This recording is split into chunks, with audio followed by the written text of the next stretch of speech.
Hey everyone, Dr. Frunkey here with a new knife console for us. Today we are going to be talking about this knife. This is the Kizer Gemini.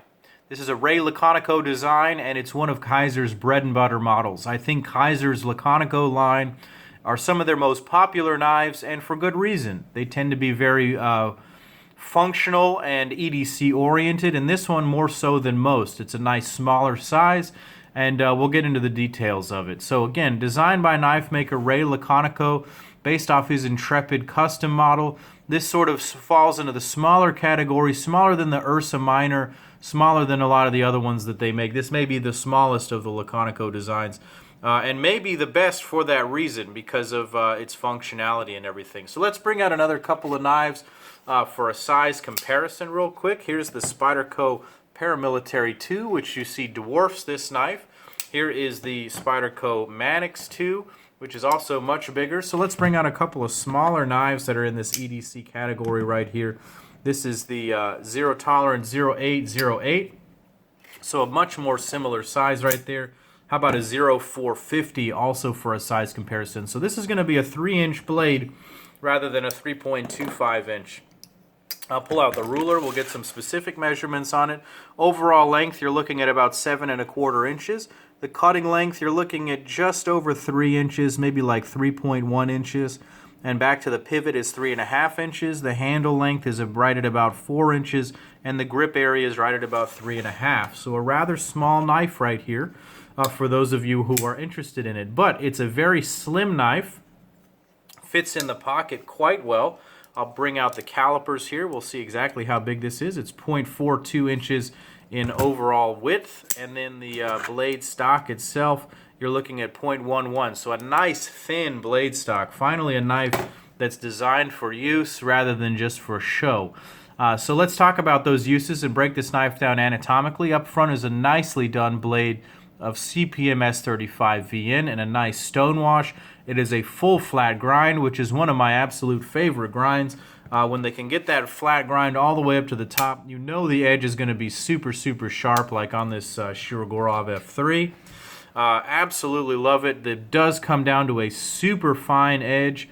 Let me see if I can focus on the back of the knife, kind of back here, the back of the blade, and how thin that gets behind the edge.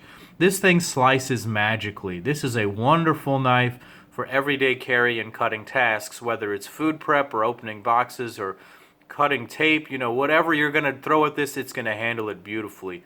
Very nicely done blade. My favorite part of this knife, absolutely.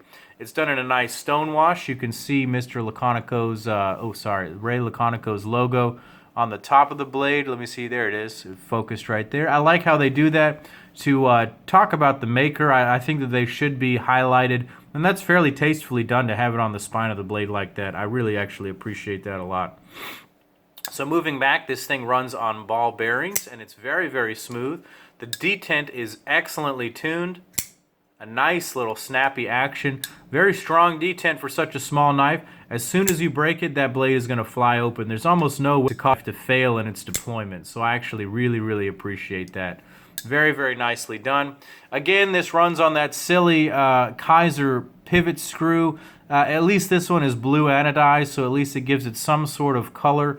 I can't really hate on it that much on this knife because it's pretty much the only design element on this knife because everything else is kind of bland. But to be honest, I just wish that they would come up with a different screw. You know, I've talked about this in so many other videos, but they just keep using that same darn screw on every single knife, and it's getting a little bit old, and I just wish that they would come up with something else. That's a small complaint right there, but the action is quite smooth.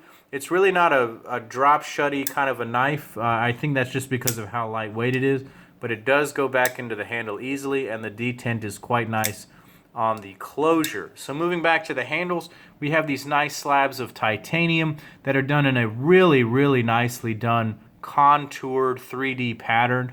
I have always been intrigued by this finish. This is the first one of these Laconico Kizers that I've gotten to handle, and I always knew that the handles would be very comfortable, and they really are. The level of finish work on these handle scales is actually really, really nice. It's almost like you'd have to do this by hand to polish it up and get it rounded like this. Maybe they've got machines that can do it, but it's super impressive to me how smooth, how well done it is. Every single corner has been rounded off. Every single bit is comfortable in the hand, and I really, really like that. So I have nothing to complain about there. There's not a whole lot of grip. There's no jimping. It's a rather small knife, so you're not going to want to be using this in sort of greasy or wet environments. You wouldn't want to be holding this with a glove necessarily, because it's going to be a little bit tough to tell whether or not you have a good grip on it. I'm not sure exactly, but this is definitely more of a gentleman's EDC style orientation here with the way that the handle is made. So keep that in mind if depending on what your uses are for your knives. It's got a nice built-in over travel stop / lock bar insert, which works nicely. The pocket clip is a nice piece of 3D milled titanium with a nice amount of spring to it, a nice ramp on it, and again, it doesn't go right on top of the lock bar cutout, so it doesn't get hung up on the pants. So that works nicely.